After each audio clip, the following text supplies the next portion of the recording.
ये एपिसोड भी स्टार्ट होता है बिल्कुल उसी सीन से जहां पर हम देखते हैं कि बुबाता इतने सारे स्टार ट्रैवलर लेवल वॉरियर्स को फैंग के इस मिशन में ज्वाइन होता हुआ देखकर हैरान हो जाती है और कहती है, मैंने तो सोचा था अर्थ पर मौजूद इंसान कमजोर और कमजोर हैं। मैंने ये बिल्कुल भी एक्सपेक्ट नहीं किया था कि ये इतने ज्यादा क्रेजी भी हो सकते हैं। टोटल 81 वॉरियर्स में से 62 वॉरियर्स इस मिशन में ज्वाइन होने के लिए ख्वाहिशमंद हैं। यहाँ तक कि इसमें कुछ वार गॉड वॉरियर्स भी हैं जिन्हें जैसे ही इसके बारे में इंफॉर्मेशन मिली उन्होंने फौरी तौर पर इसे ज्वाइन कर लिया। मतलब कि लुओ फैंग इन्हें तुम पर काफी यकीन है। बबाता की ये बात सुनकर फैंग उससे कहता है, बबाता अकॉर्डिंग टू सोल पावर तुम इनमें से 5 हीरोज को चूज कर लो। बबाता कहती है ठीक है। अब ये कहने के बाद फैंग वहां से बहुत ही ज्यादा स्पीड के साथ फ्लाई करके नीचे अर्थ की तरफ आने लगता है और अपनी फुल स्पीड को यूज करते हुए स्पेस से नीचे अर्थ पर आ जाता है। इसी के साथ व्यू चेंज होता है। हम देखते हैं वॉरियर सोकोलोव को जो अपनी बेटी से मिलने के लिए उसके घर आया होता है। यहाँ पर हम देखते हैं कि ये एक बर्फबारी वाला इलाका होता है जहाँ पर काफी ज्यादा बर्फबारी हो रही होती है। वॉरियर सोकोलोव अपनी बेटी के घर के डोर पर रुके होते हैं और उससे कहते हैं, येलिना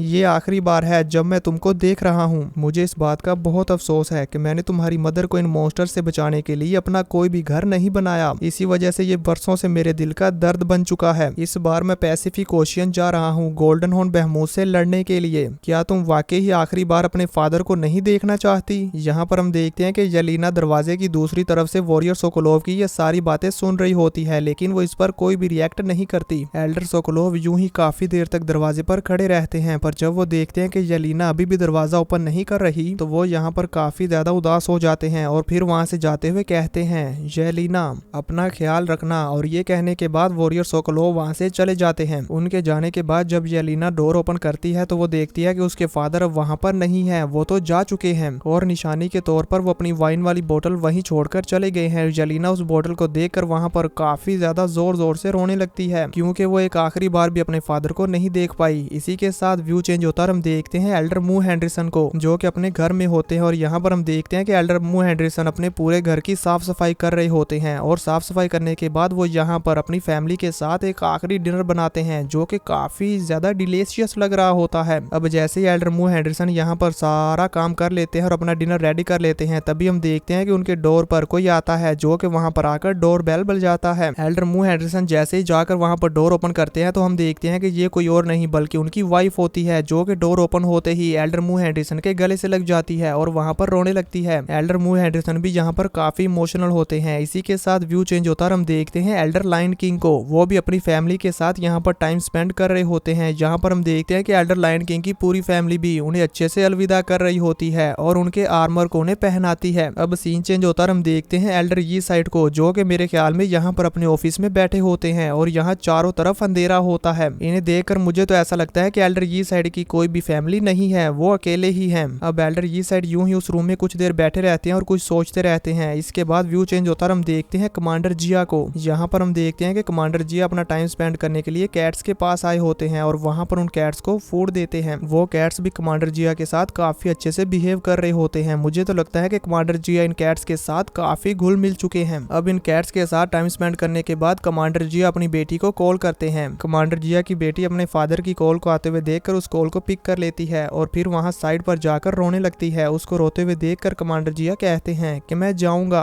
तुम रो मत। एज अ सोल्जर अपने आप को कंट्री के लिए डेडिकेट करना ये सबसे ग्रेटेस्ट होनर है और आज से मैं इन कैट्स को तुम्हारी जिम्मेदारी पर छोड़कर जा रहा हूँ। अब ये कहने के बाद यहाँ पर कमांडर जिया अपनी बेटी के साथ और भी कुछ बातें करते हैं। तभी वहां पर उन्हें पिक करने के लिए एक फाइटर जेट आ जाता है जिसके बाद कमांडर जिया अपनी बेटी के साथ बातें कंप्लीट कर लेते हैं और फिर उस फाइटर जेट में बैठकर वहां से चले जाते हैं। अब व्यू चेंज होता है। हम देखते हैं लुओ फैंग को जो कि अपने रूम में बैठा होता है और यहाँ पर हम देखते हैं कि मॉनिटर पर बबाता ने जिन वॉरियर्स को सिलेक्ट किया होता है उन सब की डिटेल आ रही होती है। फैंग उन सबको देखकर हैरान हो जाता है क्योंकि यहाँ पर बबाता ने जिन वॉरियर्स को सिलेक्ट किया होता है उन वॉरियर्स में मू हेंडरसन, ये side commander Jia, elder lion king, warrior Sokolov होते हैं और इन पांचों के पांचों वॉरियर्स ने लुओ फैंग का इन्विटेशन एक्सेप्ट कर लिया होता है। अब अपनी टीम कंप्लीट हो जाने के बाद हम देखते हैं कि लुओ फैंग अपनी फैमिली के पास आ जाता है और एक आखिरी बार अपने पेरेंट्स से मिल रहा होता है। जहां पर हम देखते हैं कि लुओ फैंग अपने फादर के कदमों में बैठा होता है तो उसके फादर कहते हैं, लुओ फैंग खड़े हो जाओ। अब फैंग के फादर उसे कंधों से पकड़कर वहां पर खड़े करते हैं और उसे हिम्मत देते हैं। जहां पर हम देखते हैं कि लुओ फैंग अपने ब्रदर को देखते हुए कहता है, आ हुआ मॉम और डैड का बहुत अच्छे से ख्याल रखना। यहाँ पर हम देखते हैं कि फैंग को जाते हुए देखकर फैंग का ब्रदर भी काफी रो रहा होता है। अब इसके बाद लुओ फैंग यूजिन के पास चला जाता है और वहां पर जाकर उसे गले से लगा लेता है और कहता है मैंने तुमसे शादी की, इसके लिए मुझे माफ करना।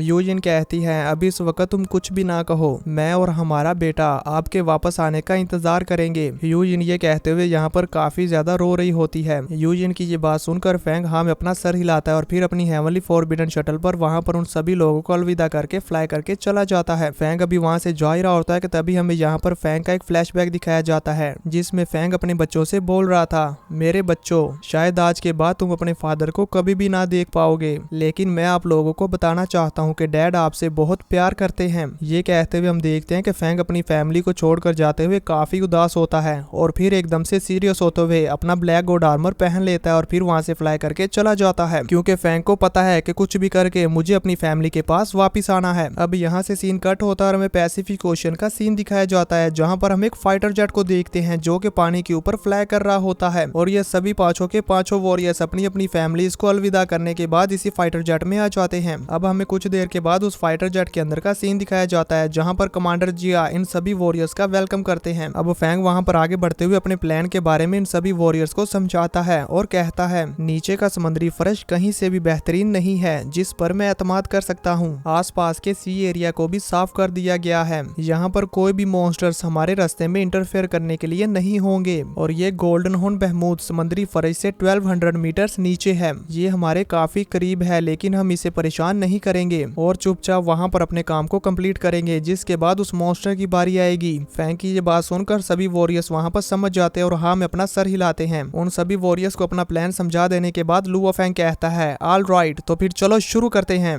अब व्यू चेंज होता है, हम बेस सिटी का सीन देखते हैं जहाँ पर हम देखते हैं कि बहुत सारे मॉन्स्टर ने बेस सिटी पर अटैक करके उसे डिस्ट्रॉय करना शुरू कर दिया होता है और वहाँ पर मौजूद सोल्जर्स उन सभी मॉन्स्टर्स पर फायरिंग कर रहे होते हैं ताकि वो उन सभी मॉन्स्टर को मार दें। इसी के साथ साथ हम देखते हैं लाइट ट्रेनिंग कैंप के टीचर्स वो सब लोग भी यहाँ पर इन मॉन्स्टर्स के साथ फाइट कर रहे होते हैं, लेकिन यहाँ पर ये मॉन्स्टर काफी ज्यादा पावरफुल थे और ये सभी मॉन्स्टर्स उन सोल्जर्स और टीचर्स के ऊपर हावी हो रहे होते हैं। तभी हम देखते हैं जिक्सियन मार्शल हॉल के अंदर का सीन जहाँ पर बेस सिटी के बच्चे कुछ लोग वहाँ पर इकट्ठा होते हैं। तभी वहाँ पर न्यूज आती है जिसमें बताया जा रहा होता है कि 5 कंट्रीज में से top 6 star traveller level warriors उस गोल्डन हॉर्न बहमूद के अगेंस्ट अपना फाइनल काउंटर अटैक लॉन्च करने के लिए चले गए हैं और फिर वो वहाँ पर इन सभी वॉरियर्स की डिटेल बताने लगते हैं और कहते हैं इनमें से हर एक वॉरियर ये है अमेरिका से सबसे स्ट्रॉन्गेस्ट वॉरियर मू हेनरिसन, यूरोप का सबसे स्ट्रॉन्गेस्ट वॉरियर यी साइट, वटेशियन का strongest warrior Lion King, Russia का स्ट्रॉन्गेस्ट वॉरियर सोकोलोव और हमारी हेक्सिया कंट्री से इमोर्टल हीरो कमांडर जिया यी।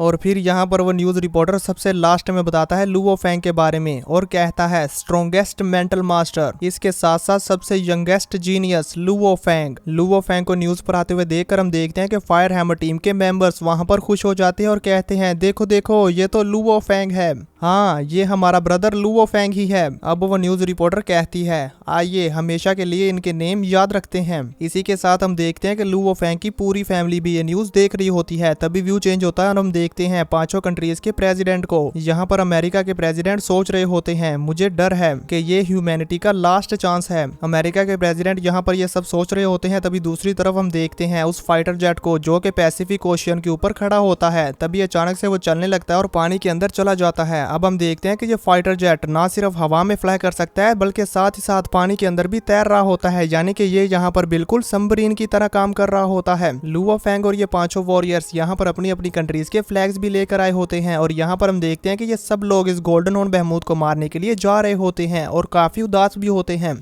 क्योंकि इन सभी ने अपनी अपनी फैमिलीज को अलविदा कर दिया है और उन्हें यहाँ पर ये नहीं मालूम कि वो यहाँ से जिंदा भी बचकर जा पाएंगे या नहीं। अब यहाँ पर इस मंदिर के अंदर यूं ही कुछ देर सफर करने के बाद हम देखते हैं कि ये अपने डेस्टिनेशन पर पहुंच जाते हैं और फिर उस फाइटर जेट के अंदर से बाहर आ जाते हैं। यहाँ पर देखने से तो ऐसे लग रहा था जैसे कि ये किसी पुरानी एंशिएंट सिविलाइजेशन पर आए हुए हैं और इसी के साथ ये एपिसोड खत्म हो जाता है। और दोस्तों यहाँ पर सुनने में तो ऐसा आया कि ये एपिसोड इस सीजन का लास्ट एपिसोड है और इसका नेक्स्ट एपिसोड आगे आने वाले 2 या 3 महीनों में आ जाएगा। तब तक के लिए मैं अपने इस चैनल पर कुछ न्यू सीरीज को स्टार्ट करूंगा, तो मुझे उम्मीद है कि आप सभी लोग मुझे न्यू सीरीज पर जरूर सपोर्ट करेंगे।